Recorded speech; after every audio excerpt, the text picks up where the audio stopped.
मार्च के महीने में अमूमन लोग गर्मी से बेहाल होते हैं, लेकिन इस बार मार्च में पसीने छुड़ाने की बजाय लोग सर्दी का एहसास कर रहे हैं। सवाल है कि आखिर मौसम में अचानक ये बदलाव आया कैसे है?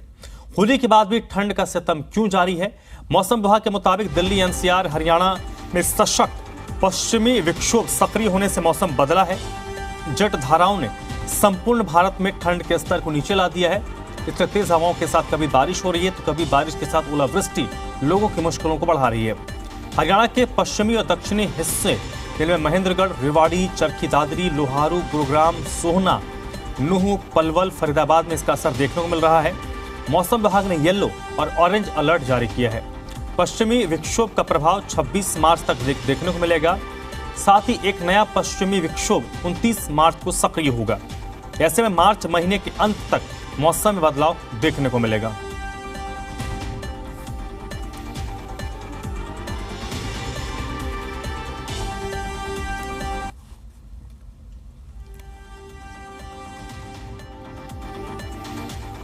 और चलिए इस वक्त मेरे साथ दो मेहमान जुड़ रहे हैं। डॉक्टर चंद्रमोहन जो वेदर एक्सपर्ट हैं और डॉक्टर पुनीता हसीजा ये आईएमए हरियाणा के अध्यक्ष हैं। आप दोनों का बहुत बहुत स्वागत। सबसे पहले डॉक्टर चंद्रमोहन, ये जो चेंजेस आ रहे हैं सर, इसके पीछे वजह क्या है? क्योंकि कुछ महीनों पहले आपके ही तरह के एक्सपर्ट से जब बात हो रही थी तो उन्होंने एक कैजुअल बातचीत में बताया कि अब हर मौसम तकरीबन 15 से 20 दिन आगे शिफ्ट हो चुका है। बिल्कुल। देखिए सिंह साहब, लगातार मौसम चक्र में बदलाव देखने को मिल रहे हैं। मेरी आवाज सुन पा रहे हो? बिल्कुल, आप ऑडिबल हैं सर। हाँ जी। लगातार मौसमी चक्र में बदलाव के ब्यार हम सब देख रहे हैं, क्योंकि क्लाइमेट चेंज इसके पीछे सबसे प्रमुख रहा है। क्योंकि हमने प्रकृति के साथ जो मित्रता वाला व्यवहार था उसको छोड़ के हमने प्रकृति को बहुत ज्यादा शोषण किया है, तो उसके दुष्प्रभाव हमें देखने को मिल रहे हैं। अगर हम पिछले साल की बात करें तो जनवरी में जो मतलब चरम शीत ऋतु को हमने देखा, क्योंकि उस समय पाला जमने की जो स्थिति थी, कई वर्षों का जो रिकॉर्ड टूटा, जिससे किसान भाइयों को काफी नुकसान हुआ। इसी प्रकार से बारिश के दिनों में पिछले साल चरम बारिश की घटनाएं हमें देखने को मिली। जहां पर सूखा पड़ता था वहां बाढ़ आई इस बार, और जहां पर बाढ़ आती थी जैसे बिहार, यूपी, उड़ीसा में, इस बार वहां सूखा का सामना करना पड़ा। जबकि राजस्थान, मध्य प्रदेश, गुजरात, महाराष्ट्र में इस बार बाढ़ आई। इसी प्रकार से चरम जो स्थितियां जो शीत ऋतु की जनवरी के मध्य में हमें देखने को मिली, और अब जो फरवरी में भी हमने जो मध्य के बीच में तापमान में बहुत ज्यादा बढ़ोतरी देखने को मिली फरवरी के महीने में। जहां फरवरी में मौसम सर्दी वाला होता है, परंतु अब मार्च में जो गर्मी स्टार्ट हो जाती है, अब उल्टा ही हमें गर्मियों में शीत ऋतु का जो अनुभव, क्योंकि लोगों ने अपनी रजाइयां, गर्म कपड़े रख दिए थे, परंतु 4-5 दिनों से फिर से वो निकाल लिए। तो इस प्रकार की जो मौसमी जो चक्र और मौसमी जो घटनाएं हैं, मेरा सवाल आपसे अगला यही था सर, मेरा अगला सवाल आपसे यही था कि फरवरी, मुझे याद है फरवरी का जो आखिरी हफ्ता था और मार्च का पहला हफ्ता, यानी कि होली से पहले, मुझे याद है कि दोपहर के वक्त जब हम अगर गाड़ी थोड़ी देर धूप में खड़ी हो जाए तो हमें एसी ऑन करना पड़ रहा था। बकायदा मैंने भी ऑन किया। घर में हम एसी के रिमोट ढूंढ रहे थे कि भाई अब घर में भी लगता था कि एसी चलाना पड़ जाएगा। होली के बाद से अचानक मौसम में ने यू टर्न ले लिया। इसके पीछे कोई वजह है? हाँ, बिल्कुल वजह है। देखिए, पिछले हम जनवरी से अगर अब तक क्या जो देख रहे हैं, तो उसमें बारिश की जो परिस्थितियां देखने को मिलती थी, यानी नवंबर, दिसंबर, जनवरी में, इस बार बारिश की गतिविधियां बहुत ही कम रही। उसके पीछे जो गर्मी बढ़ने का जो कारण था, इसके पीछे जो सशक्त मौसम प्रणाली, पश्चिमी विक्षोभ सक्रिय नहीं हुए, केवल कमजोर पश्चिमी विक्षोभ हुए। जब वो आते थे तो गर्मी बढ़ाते थे, और जब वो जाते थे तो गर्मी को घटाते थे। तो उतार चढ़ाव हमें देखने को मिला, परंतु मार्च में यानी मध्य से सशक्त मौसम प्रणालियां अपना प्रभुत्व जमाने लगी हैं। 16 तारीख को जो पश्चिमी विक्षोभ आया था, जो सक्रिय हुआ था, वो सशक्त था, जिसकी वजह से पर्वतीय क्षेत्रों पर तो बर्फबारी हुई, साथ में मैदानी क्षेत्रों, पूरे मैदानी क्षेत्रों में, चाहे वो एनसीआर दिल्ली, हरियाणा, राजस्थान, पंजाब, उत्तर प्रदेश, यहां तक कि मध्य प्रदेश, उड़ीसा, बिहार, सभी स्थानों पर बारिश की गतिविधियां बिल्कुल बिल्कुल सर, ये अब मैं आगे इस पे आपसे बात करूंगा, क्योंकि आप उसमें नहीं, बिल्कुल मैं आपसे बात करूंगा सर, क्योंकि इसमें एक कुछ पहलू को समझना होगा। आज सुबह सुबह एक तस्वीर आई है केदारनाथ की। केदारनाथ में जो मंदिर है उसकी एक तस्वीर आज सुबह सुबह ने देखा। तकरीबन 3 से 4 फीट की बर्फ है। अगले कुछ दिनों के अंदर केदारनाथ की यात्रा शुरू होने वाली है। केदारनाथ की यात्रा शुरू हो जाएगी। और कुछ दिनों पहले तक हिमाचल प्रदेश के कुछ लोगों से बातचीत हो रही थी, कह रहे थे शिमला में तो इस बार बर्फ ही नहीं पड़ी। और अचानक से देख रहे हैं कि मार्च के मिड के बाद इस तरीके से बर्फबारी हो रही। कल भी, अभी 2 दिन पहले, जो शिमला के ऊपरी वाले इलाके हैं वहां पर बर्फबारी हो रही थी। तो ये जो साइकिल, ये कुछ ना कुछ इशारा कर रहा है। जब साइकिल में चेंजेस आते हैं तो आम लोगों के सेहत पर भी बहुत असर पड़ता है। डॉक्टर पुनीता हसीजा, हेल्थ के कंसर्न से ये मौसम कितना नुकसानदेह है, क्योंकि ये भी रिपोर्ट्स आ रही हैं कि ओपीडीज में भीड़ बढ़ गई है।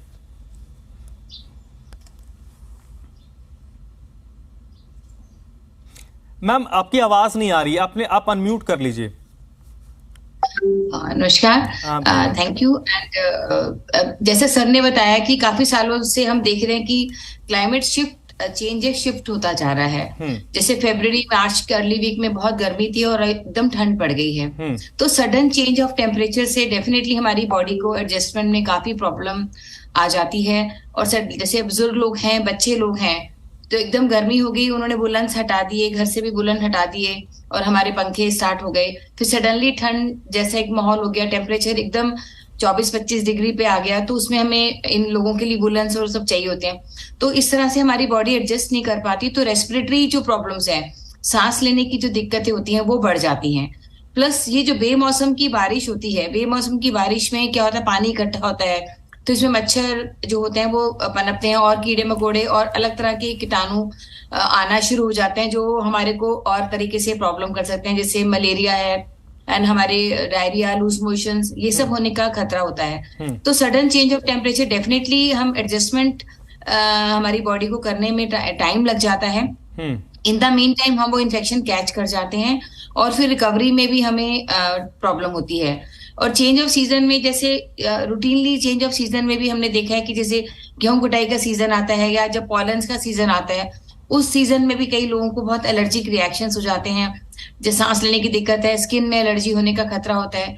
तो वो चेंजेस नॉर्मल होते हैं, बट सडनली जब टेम्परेचर चेंज होता है तो हम लोग उसके लिए तैयार नहीं होते हैं और हमारी जो स्वास्थ्य सुविधाएं भी उस हिसाब से एकदम सडनली उन पे लोड पड़ जाता है।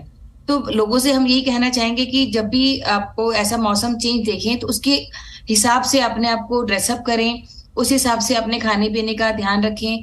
ये नहीं कि अभी मौसम ठंडा है और आप ठंडी चीजें खा रहे हैं, कोल्ड ड्रिंक, आइसक्रीम ले रहे हैं। अगर आपको लगता है कि एकदम टेम्परेचर आप नहीं बर्दाश्त कर पा रहे हैं तो गर्म वस्तुओं का सेवन करिए और थोड़ा पौष्टिक आहार में भी इन चीजों का मैम ये बताइए, मैम अभी हम अमूमन ये देख रहे हैं कि वर्क प्लेस में भी या बाहर भी जिसका आप जिक्र कर रही हैं कि अचानक से लोगों में सर्दी जुकाम जैसी समस्याएं अचानक से बढ़ गई हैं। इसकी एक बड़ी वजह हो सकती है कि शहरी लोगों में जो इम्यून सिस्टम है वो काफ़ी कमज़ोर हो गया है कंपैरेटिवली ग्रामीण इलाकों में। तो अमूमन जब हम हेल्थ की बात करते हैं तो हम बुजुर्गों की, बच्चों की तो बातचीत कर लेते हैं, जो मिड एज वाले हैं, जो बाहर निकलते हैं, जिनका एनवायरनमेंट से डायरेक्ट एक्सपोजर होता है, तो इम्यून को हम कैसे मजबूत करें ताकि जो लोग घर से बाहर निकलते हैं, उनका काम ही है, उनका कुछ चलेगा नहीं, उनको बाहर निकलना ही है। बच्चे घर पे रहेंगे, आप उनके केयर कर सकते हैं, भी घर पे रहेंगे, एहतियात बरत सकते हैं, लेकिन जो लोग घर से बाहर 10 घंटे, 12 घंटे, 15 घंटे रहते हैं, उनको क्या करना चाहिए इस बदलते मौसम में? बिल्कुल, सबसे पहले तो उनको हम बोलना चाहेंगे कि जैसे H3N2 के केसेस बढ़ रहे हैं, कोविड के केसेस भी फिर से बढ़ रहे हैं, तो कृपया करके बाहर निकलने से पहले अपने फेस पे मास्क लगा लें, एक सैनिटाइजर की बोतल अपने हाथ में रखें, ये बहुत जरूरी है। मतलब ये अभी हमें इसका पालन करना हमारे लिए मतलब एक तरह से बहुत ज्यादा कंपलसरी हो जाना चाहिए, क्योंकि हमारा बाहर निकलते जो शहरों में काम करते हैं, आपने उससे ही समझा कि पॉल्यूशन का लेवल शहरों में बहुत ज्यादा है एज कम्पेयर टू विलेजेस, तो मास्क से उनका काफी बचाव हो सकता है। बाकी इम्यूनिटी की जहां तक बात है, वो हमारे टोटली खाने पीने के ऊपर डिपेंड करती है कि हम कैसा खाना खाते हैं। हम आप जो बच्चे हैं वो बाहर का खाना खाना ज्यादा पसंद करते हैं, जंक फूड खाते हैं, सॉफ्ट ड्रिंक है, पिज्जा बर्गर ये सब चीजें लेती हैं। तो उनसे मैं कहना चाहूंगी, सुबह आप जब चलते हैं घर से, तो आप अपने खाने में घर का बना खाना पहले सवेरे आप खा के चलें, और साथ में जो पैक करते हैं उसमें भी कम से कम 3 टिफिन आप लेके चलें। एक टिफिन में फ्रूट होना चाहिए, एक में सैलेड होना चाहिए, एक में खाना होना चाहिए, ताकि और साथ में कुछ पीने के लिए आप अपना गरम चाय कॉफी जो भी आपको पसंद है वो ले सकते हैं, कि आपको बाहर खाना ना पड़े। और जितना हो सके ताजा खाना खाएं, कम पका हुआ खाना खाएं, जिसमें ताजी सब्जियां और फल सबसे अच्छे आते हैं, अंकुरित दालें और अंकुरित चने वगैरह ये बहुत अच्छे आते हैं। अपने साथ हमेशा भुने हुए चने, गुड़ है, और जो भी रोस्टेड हमारे जैसे हम मूंगफली को भून लें या हम चावल को भून के रखें, वो चीजें अपने बैग में रखें। जब आपको मन करता है कि आपको थोड़ी भूख लगी है, तो ये पौष्टिक आहार के रूप में आप ले लें, बजाय कि आप कोई जाके एक बर्गर खा लें या एक कोई ऐसा चीज ले लें जिसमें बहुत ज्यादा मक्खन चीज या मेयोनीज डली है, या आप फटाफट 1 लीटर कोल्ड ड्रिंक ही पी जाएं। तो पौष्टिकता का ध्यान रखना बहुत जरूरी है। और घर जब आ रहे हैं, घर आते ही अपना हाथ मुंह धो के आप फिर से घर का बना हुआ खाना खाइए, और रात को भी अपना हल्का डिनर जिसमें दाल सब्जी चावल दही जो भी आपको पसंद है वो लें, और कोशिश करें कि 8 बजे तक अपना डिनर ले लें, और 10 बजे अपना दूध वगैरह लेके और आप अपना सोने की तैयारी करें, क्योंकि सुबह फिर आपको जल्दी उठना है। और इम्यूनिटी बढ़ाने के खाने के साथ साथ हमें अपने वजन पे भी बहुत कंट्रोल रखना है। उसके लिए हमें एक्सरसाइज करनी है। सबसे अच्छी एक्सरसाइज है चलना, जहां तक हो सके उतना पैदल चलें, जहां तक हो सके आप लिफ्ट का इस्तेमाल ना करें। अगर जो बच्चे बाहर जा रहे हैं, अगर उनको मेट्रो तक जाना है या बस अड्डे तक जाना है, वो पैदल चलना है।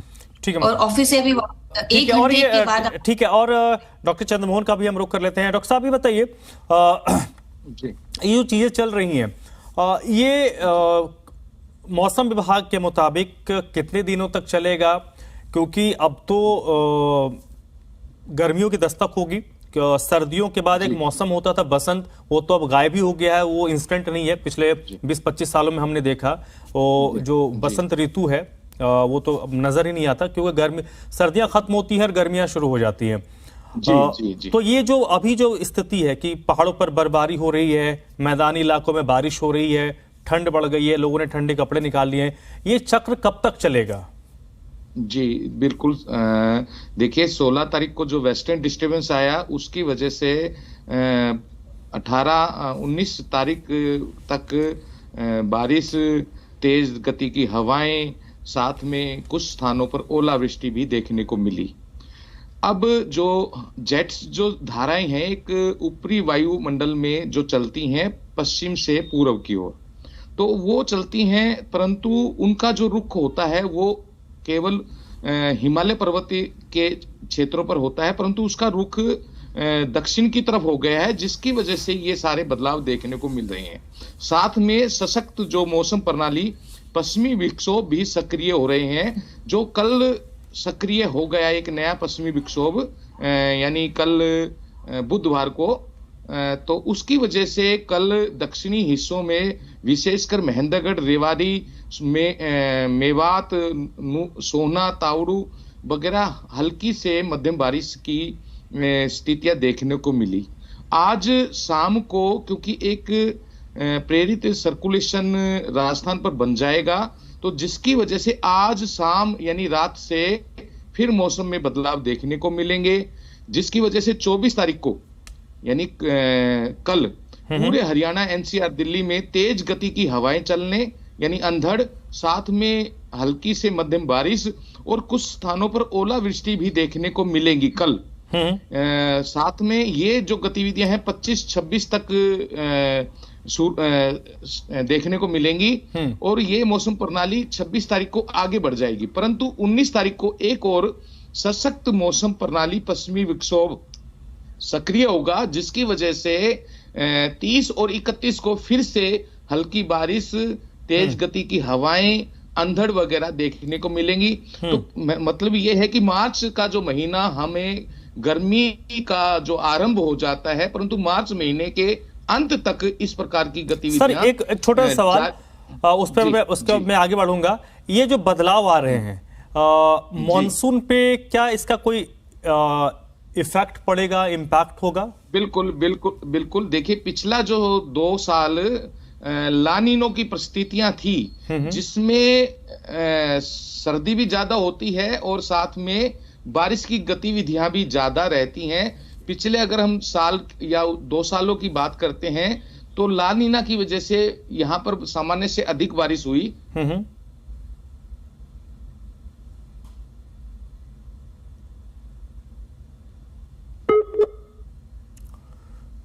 लगता है डॉक्टर साहब का संपर्क टूट गया है। डॉक्टर पुनीता हसीजा हमारे साथ बनी हुई हैं, अध्यक्ष हैं IMA हरियाणा की। डॉक्टर साहब, क्योंकि हम सेहत से जुड़ी बातचीत कर रहे हैं और अभी के दौर में आपने जैसे जिक्र भी किया, रिपोर्ट्स भी अब आ रही हैं कि कोविड के केसेस अब बढ़ रहे हैं, तो आम लोग सर्दी जुकाम से परेशान होते हैं, उनको डर होता है कि क्या वो कोविड के केसेस हैं या नहीं।